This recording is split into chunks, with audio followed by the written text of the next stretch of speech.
Jumping in here to let you all know that my commissions are open, so if you want an angel kill illustration, now is your chance. We can dominate the world with these silly, stupid chibis. Now, let's get back into the video.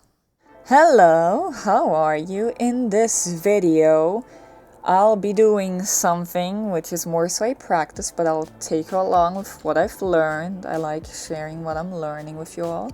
So I wanted to make a short little comic and take you along in the process for it. I've wanted to make an actual comic for almost a decade now, which is a horrifying thought to have, and I decided to practice some more with these short little ones.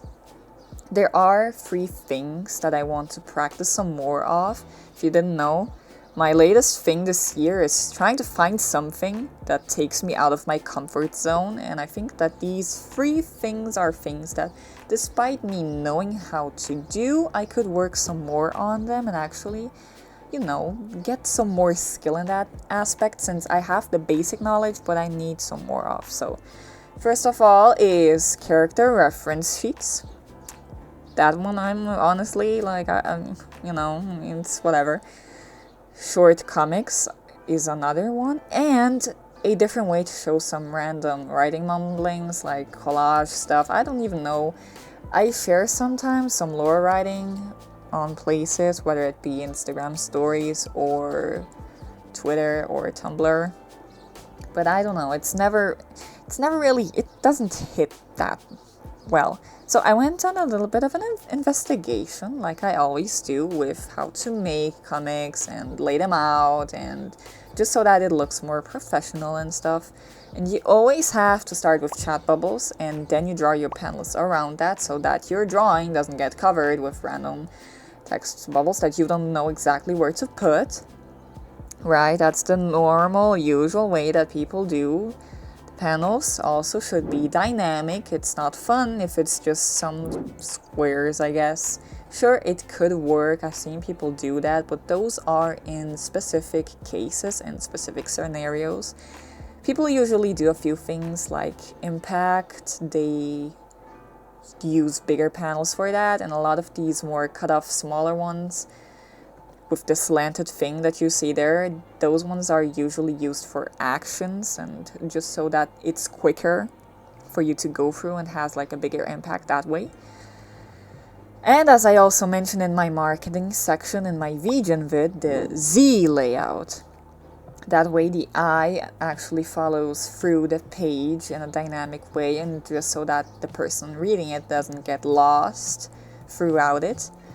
Here for the first panel, I actually did it in a very neutral term. You can follow it whether it be in an L or a Z.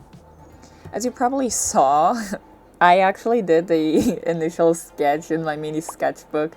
That way I don't get lost in detail beforehand and only focus on the layout itself. That's why there's stick figures. It's very useful to do it that way, to limit yourself, just so that you don't zoom in a lot and get lost in the details beforehand, and then you take a lot of time because comics need to be done fast. After I get the text down, what they'll say and where I put the actual panels and make the real sketch of what my OCs will be looking like. My stick figures up until that point only had the expressions really, just so that I knew what they would be reacting like, and I don't know. Also, I just find it I find it funny how you can recognize Selena by the scribbly rose crown and she by her heart a hoagie. I think that is something really good, because that means that my character designs are actually good for what they're supposed to be, right? They're supposed to be recognizable, and they're doing that. I don't know, I've been wanting to experiment with short comics for a while now. That's why I actually have these 2 sketches I just haven't gotten to yet. I'm supposed to be making more of these, but life just gets on to me. But at some point I will get those 2 done. Honestly, I could have included in this drawing that you see in the back here some more dynamic shots, but I didn't have time for that because life decided to just throw everything at me all at once. This always happens. It's like nothing is happening, everything is great, and then life is like, no. What if I just throw a brick at you right now? That would be really fun. But we push through. We're here, right? a lot of comic making is actually about cutting corners.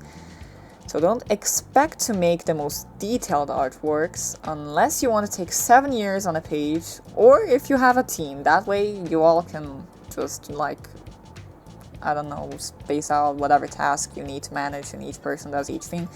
It's a lot faster that way. I'm just one person, so I cut corners. I also don't mind. I like when my drawings look a little bit silly. I think that that's really cute and has a lot of charm to it. It also makes the actual comic in itself very expressive, so I actually like that. Actually, that's a lot of actuallys for one person alone. I did cut some details in the line art, some in the rendering, actually a lot in the rendering. It's basically just cell shading at this point with some gradient overlays. That's what it'll end up looking like. It just uses a lot of ambience to look like it is very detailed, and it gives off this vibe that I want. There are a lot of ways to make comics. This one is one way I know. I also made this one digitally last year. Digitally, I mean I drew this in my sketchbook and colored it in digitally. But I want to explore screen tones too. I really like the idea of that. I know the basics of the basics with comic making, and I want to expand my knowledge in that. Maybe it is for a specific reason that I'm trying to work towards slowly, and I might have an idea for some stuff. Who knows? Maybe. Anyways, for the background, actually, I guess I shouldn't just jump straight ahead. As you can see here, I do the usual thing I usually do, which is put down a base to just block out their silhouettes. And then later on, I alpha lock that and put down their base colors.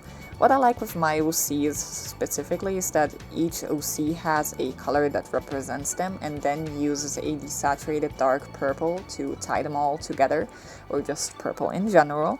So for in that case, Selena is red, she is pink, Zachary is blue. I didn't even mention what is happening, right? Let me talk about the actual comic that I'm making for a second. Look, things are happening, okay? Just stay with me. I wanted to draw the scene where Zachary tells Selena and she that he will be working with the president, because at some point in the life of Zillion, people are like, well, if Zachary is this powerful being, alien being that protects the country, and the president is, well, the president, why aren't they working together to protect the country against this demon infestation that's going on? And then both of them are like, well, you see, you're right. I guess there is no way to say no to that. So basically they're forced to work together despite Zachary hating the president's guts, because Zachary says that the president is evil, which he is not wrong about.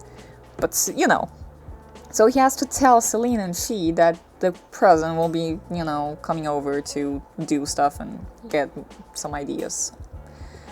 But stuff like that, right? It's what's going on here. So, now going to the background, as you can see, if you only look at the background, it looks kind of silly because it's mostly simplified shapes and lots of painting and even more blur. You can tell what these things are, but they're just blobs. In the overall picture, they work. By itself, it would look kind of odd. I don't know, I really like how silly it looks. It just gives me a nostalgic feeling. Maybe because it sort of looks like a children's book. I don't really know how to explain it. My story would definitely not be for children. It involves a list of felonies are passing through my mind right now. It is not a kid's story, okay? It's just something crazy. I don't know. So, to make the characters actually blend in with the background, we use the background colors to shade and overlay the characters. That way it shows that the colors of the environment are affecting them as if these characters were actually there, of course. Also, can you tell that they're all younger still? Selena doesn't even have her extreme hair length yet, and she wears her old outfit, and even the president still has hair slicked back and doesn't wear it the usual way that it flows, that later on he just lets it be however it is. Like, I have this reference here for Selena. I also have one for Jellish that I made last year. Quickly, last year was a crazy year for me, together with 2023, but we don't talk about that. That's all way too insane. At some point I need to redraw the age chart for my OCs and maybe even do one for She. Maybe Cave would need one as well, I guess. I don't know, I just really like how it shows. I use the outfit that I actually have in this illustration right here in the bakery, but I just feel like this outfit specifically matches them for their teenage years. I don't know. I do all of these things that I just explained to you for both pages, and in the end I think it looks really sweet. I definitely am excited to explore more of this comic stuff and just, I don't know, I need to make my OCs interact. I also need to redo some lore stuff again because I'm tired of it. I'm tired of the way everything is, and people put too much stuff in my head, and now I'm going crazy. I don't know. Either way, I hope that you actually enjoyed these two silly little pages, and I hope you have a nice day and night. I hope to see you next time. This might be a short video, but we are rolling with it, okay? Shit's going down right now. Bye!